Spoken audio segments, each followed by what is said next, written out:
sering terjadi Mas di pikiran saya. Kalau pengen sesuatu yang besar itu jadinya nanti ya kan. Tapi nanti nggak jadi. Tapi kalau kita kerjakan dari yang kecil-kecil tadi malah kejadian. Betul. Iya. Oke, Kak Dedi kita jalan lagi. Ke atas yuk, ayo kita ke atas.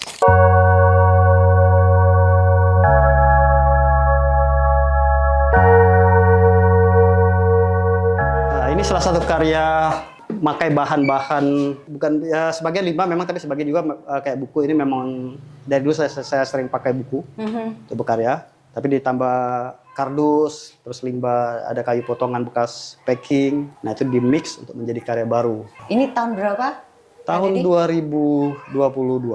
Jadi material bukan persoalan.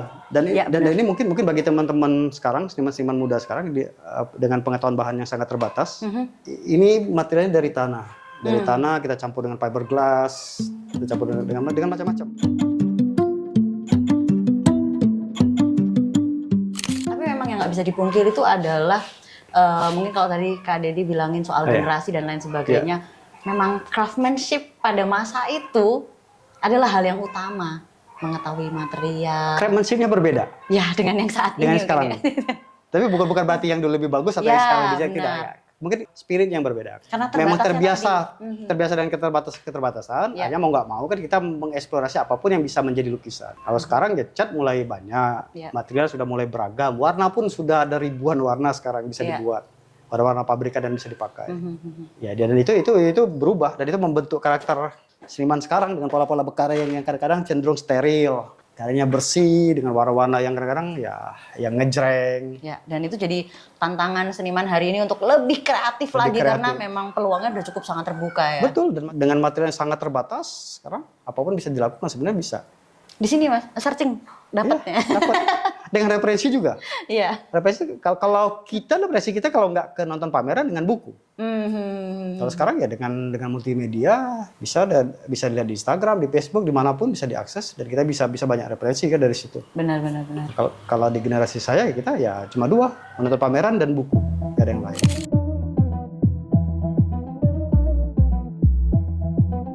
Ini juga beda. Ini fiberglass.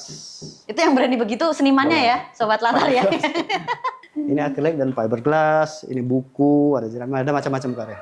Lalu kalau bicara soal bukunya ini Mas, berarti memang intensitas mengumpulkan, apa memang ada buku-buku yang memang sengaja dikumpulkan untuk dia akan jadi material karya? Buku ini masih hanya dikumpulkan. Ada pengumpul buku, saya biasa beli di buku itu di pengumpul buku bekas. Nah, karena hampir tiap bulan mereka nyetor ke saya dan untuk buku-buku yang masih bisa dibaca dan bagus, itu bisa saya pakai dan saya baca dan saya simpan di perpustakaan.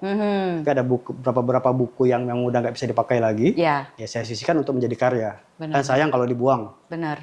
Jadi biasanya juga kadang kita kalau beli buku bekas kan udah ada yang hilang satu, ada yang hilang, ada yang sudah hancur, copot, ada yang udah nggak bisa dibaca. Nah itu dimanfaatkan untuk jadi karya-karya sekarang. Oke, ya benar. Dan kebetulan 5 tahun terakhir memang eksplorasinya tentang teks dan hypertext, teks yang berkaitan dengan itulah kira-kira.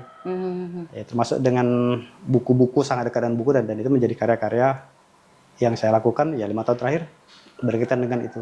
Oke. Ya, sambil lihat yang lain. Boleh. Ini buku juga yang ini ya. Nah ini masih seri buku. Nah ini karya-karya lama. Itu kayak foam ya? Silikon.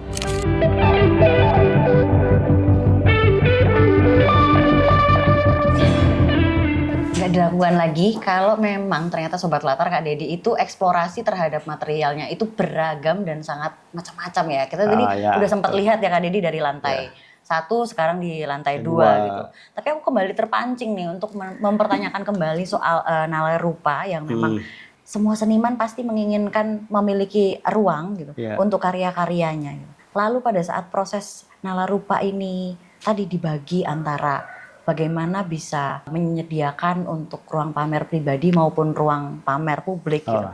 Yang secara akademisi di kesenian dan bukan di manajemen nih, bagaimana apa proses yang dilakukan akhirnya? Membaginya atau publikasinya akan seperti apa? Sempat terbayang nggak kira-kira berapa tim yang akan dibuat? Bagaimana Mas? Kita kembali ke era 90-an. Jadi ruang tumbuhnya ruang seni Jogja ini mayoritas itu diinisiasi oleh seniman. Karena kalau kita ngomongin jumlah seniman dengan tempat pameran itu memang tidak pernah sebanding dan nggak akan pernah cukup. Jadi ada beberapa Contoh misalnya Rumah Seni Cemeti itu dulu dibangun oleh Ninditio Adipurnomo dan istrinya Mela Jarsma. Nah itu cikal bakal ruang-ruang seni alternatif yang diinisiasi oleh seniman. Ya. Kemudian muncul ada Rumah Seni Muara diinisiasi oleh anak-anak Palembang. Kemudian ada Ruang Seni Sakato. Kemudian Sanggar Dewata juga membuat ruangan. Ada satu lagi misalnya Gelaran Budaya. Dulu itu dibuat oleh teman-teman seniman juga satu generasi saya. Kenapa sih seniman itu di Jogja itu sekarang bukan sibuk. Jadi ada semacam tanggung jawab untuk ketika mereka punya uang untuk membangun ruang seni untuk teman-teman yang lain. Karena kadang-kadang ini dibangun oleh dari spirit berseni kita dari tahun 90-an bahwa seni rupa di Jogja itu tetap akan membutuhkan banyak ruang dan itu nggak pernah cukup. Jadi ada semacam tanggung jawab bagi seniman-seniman yang memang sudah mampu untuk membangun ruang. Ya bangunlah ruang seni untuk teman-teman yang lain juga. Ya. Nah sekarang yang sangat mencolok dan sangat populer di Jogja itu salah satunya mungkin Sangkring dibangun oleh Mas Putu, Beli Putu bukan Mas Putu. Kemudian ada Alpi dengan sarangnya. Nah, itu salah satu bentuk tanggung jawab seniman ketika dia mampu untuk berbagi ya berbaginya dengan cara itu. Ya membuka ruang seni. Membuka ruang seni itu.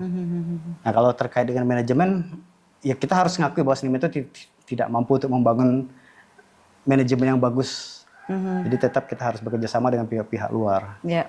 Nah itu kalau kita bisa membangun, tapi kita mungkin untuk pengelolaan segala macam ya kita nggak mampu. Saya sendiri merasa nggak mampu. Karena waktu saya lebih banyak di studio. Yeah. Jadi kadang-kadang udah nggak ada waktu lagi untuk memikirkan hal-hal yang di luar itu. Di studio pun dari pagi sampai sore kadang-kadang kita sudah jenuh, sudah suntuk, butuh waktu istirahat. Terkait lagi Nalarupa itu dari awal saya cerita bahwa Nalarupa ini kan dibangun bukan untuk ruang pameran publik. Yeah. Tapi karena saya butuh ruangan untuk memajang karya-karya saya. Kan sayang sekali gitu ketika orang melihat karya kita cuma ditaruh di lantai di studio yang pengap. Yeah. Nah, atau di packing tertutup. Di packing tertutup dan agak sempat dinikmati dengan lighting yang tidak layak, dengan tembok yang kotor. Ya, salah satu cara untuk naik kelas adalah ya menempatkan karya kita di ruang yang sangat representatif. Yeah. Kebetulan kita mampu untuk membangun ruang pameran sendiri, ya kenapa tidak? Benar. Nah ini yang saya pikir semua seniman harus melakukan hal semacam ini karena kita sebelum kolektor menghargai karya kita dulu harus menghargai karya kita. Dengan cara apa? Ya dengan menempatkan karya itu di tempat yang sangat layak.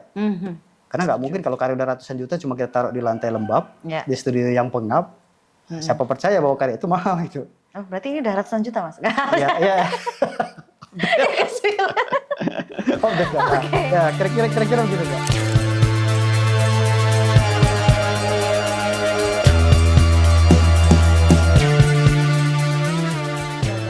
Kalau untuk pembangunan Nalarupa, ada idealis tersendiri nggak? Misalnya gedungnya begini atau bentuknya seperti apa? Atau dulu nyeket sah? Jadi gini, Nalarupa itu nggak sengaja dibangun karena ada sisa uang.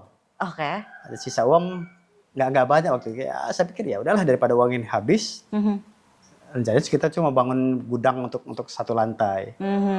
Tapi di prosesnya kok uangnya bertumbuh terus, uangnya nggak putus. Sudah deh kita bikin terus sampai jadi 3 lantai.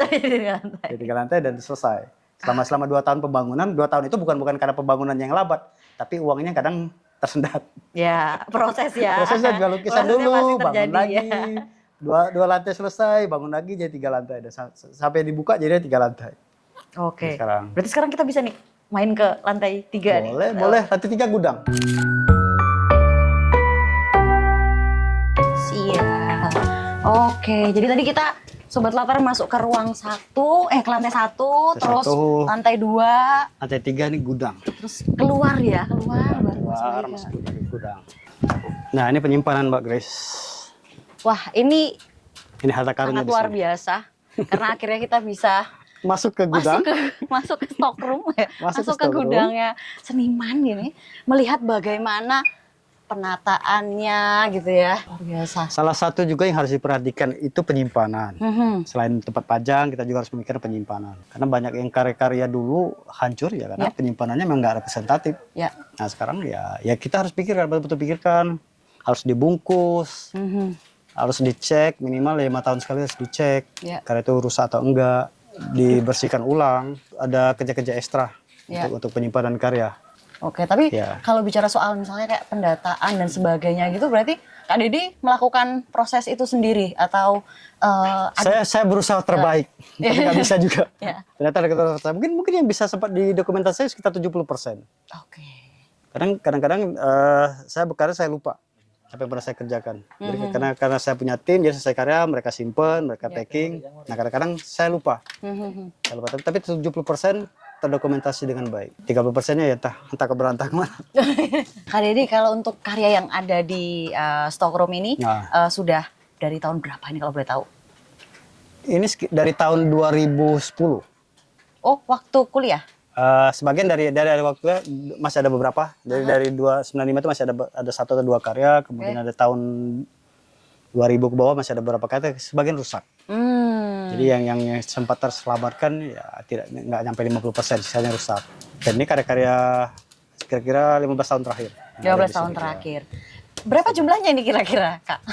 Saya nggak bisa pastikan berapa. Mungkin sekitar 1000 lebih. 1000 kalau lebih. Dihitung dengan di atas. 2/3 karya. Sisanya ada yang pamerin di luar, nggak kembali sampai sekarang. Ada di galeri, nggak pernah diambil-ambil. Dan ini karya yang sempat terselamatkan di sini. Yang sempat terdokumentasikan disimpan di sini. Ini karya-karya kecil, semua. Oke. Karya-karya kecil. Kalau untuk pembangunan penataan ini, akhirnya dilakukan sendiri? Ada tim untuk menyimpan karya.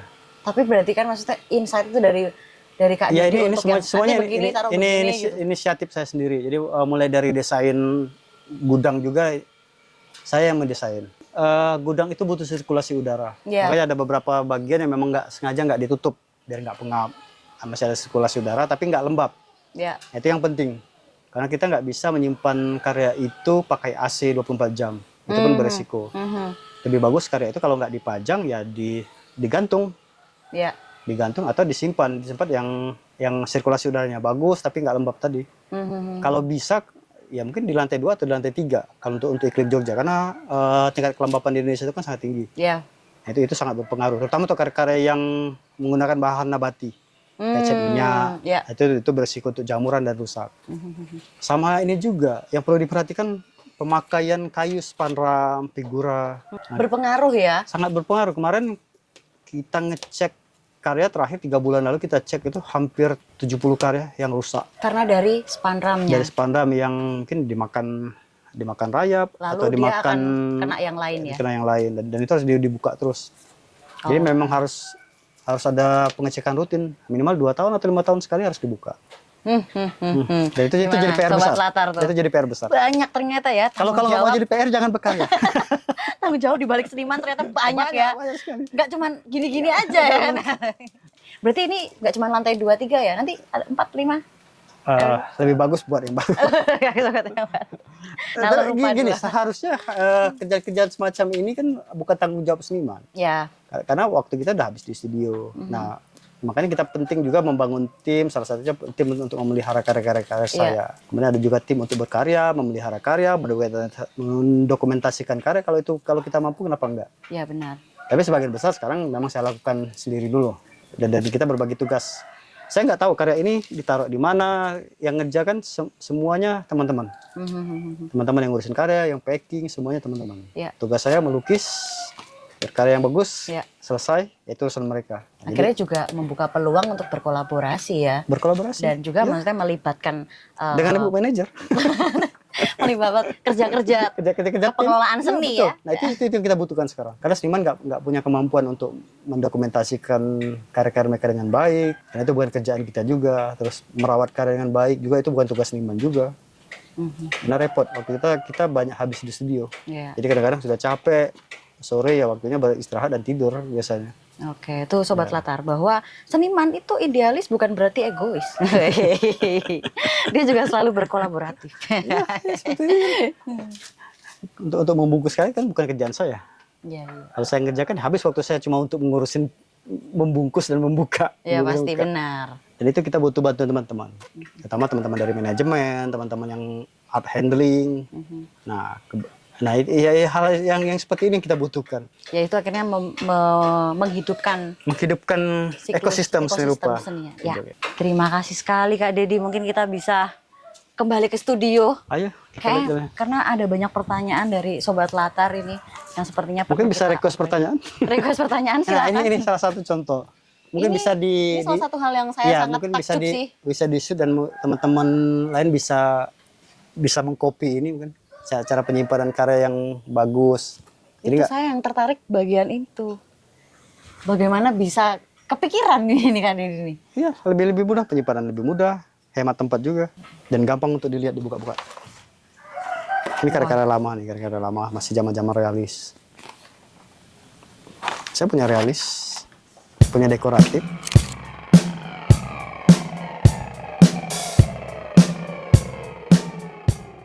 Oke, sekarang kita kembali ke habitat. Lantai 2. Iya. Kita ngobrol-ngobrol dulu. Boleh, silakan. Jadi dari Sobat Latar kita udah keliling. Dari kita ngobrolin Palembang, lalu ke Jogja, terus itu kita ngobrol di studio, sampai kita sekarang ada di ruang seninya Mas Deddy Supriyadi di Nalar Rupa, lantai 1, lantai 2, sampai juga kita ke tempat yang sangat rahasia, ke gudang yang rahasia itu, kita sampai bisa ngobrol-ngobrol banyak hal di sana. Nah, ke ruang harta karun. Ruang harta karun ya, 7 generasi. Nah, aku pengen mungkin tahu dan juga mungkin Sobat Latar juga bisa dibagikan Mas, statement apa sih yang Mas Deddy pegang, Kak Deddy pegang dari awal berkarir sampai dengan hari ini di kesenian? Gini, sebenarnya kalau ditanya, orang sering tanya ke saya itu gimana sih jadi seniman? Sebenarnya nggak ada formula, nggak ada formula. Ya kalau seniman, ya berkarya yang terbaik tiap hari, bekerja terus, konsisten dengan apa kita lakukan. Ya kadang-kadang harus juga menutup telinga juga kadang-kadang. Ya harus juga terbuka. Juga di satu sisi harus terbuka dengan masukan-masukan, kerja tiap hari, bereksplorasi terus, banyak-banyak nonton pameran, banyak-banyak bergaul. Cuma itu. Kalau masalah pasar, masalah yang lain-lain ya itu sambil jalan. Ya. Bisa dibaca sambil jalan. Kita kan nggak tahu kedepannya mau seperti apa. Yang penting ya tetap konsisten di studio, tetap konsisten bekerja. Ya jadi seniman bukan cuma karya yang harus kita bangun. Masalah habit juga, masalah attitude, pengetahuan dan lain-lain itu juga harus dibangun juga.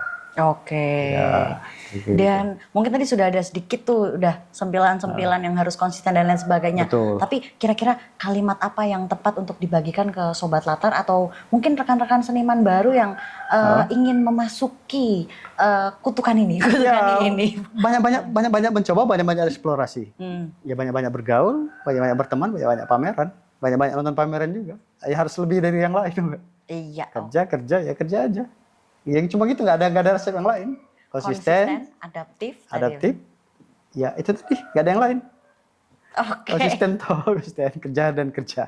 Itu adalah kuncinya. Konsisten.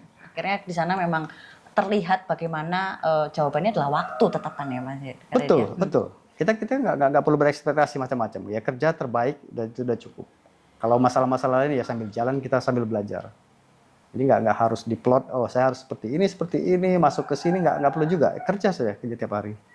Oke. Ya, dari pagi sampai sore ya. Ya benar. Pekerjaan negeri seni PNS. Oke. Terima kasih guys. Terima kasih sudah mampir. Ya. Terima kasih. Terima kasih teman-teman. Saya dan juga Sobat Latar sudah diizinkan berkeliling dan membongkar-bongkar beberapa. Kapanpun bisa datang. Iya. Kapanpun bisa datang ya. Nalar Rupa akan buka. Mungkin akhir tahun kita buka lagi. Akhir tahun ini buka. Kita buka lagi, sudah lama vakum. Kemana? Sudah lama vakum, jadi harus buka. Oke. Jadi jangan lupa nantikan video dan obrolan-obrolan ini di YouTube-nya Latar Art Space, di subscribe, lalu juga di follow langsung Instagram-nya Latar Art Space, Instagram-nya Deddy Supriyadi dan juga Nalar Rupa. Terima kasih, sampai jumpa. Terima kasih semua, sampai jumpa lagi. Oke.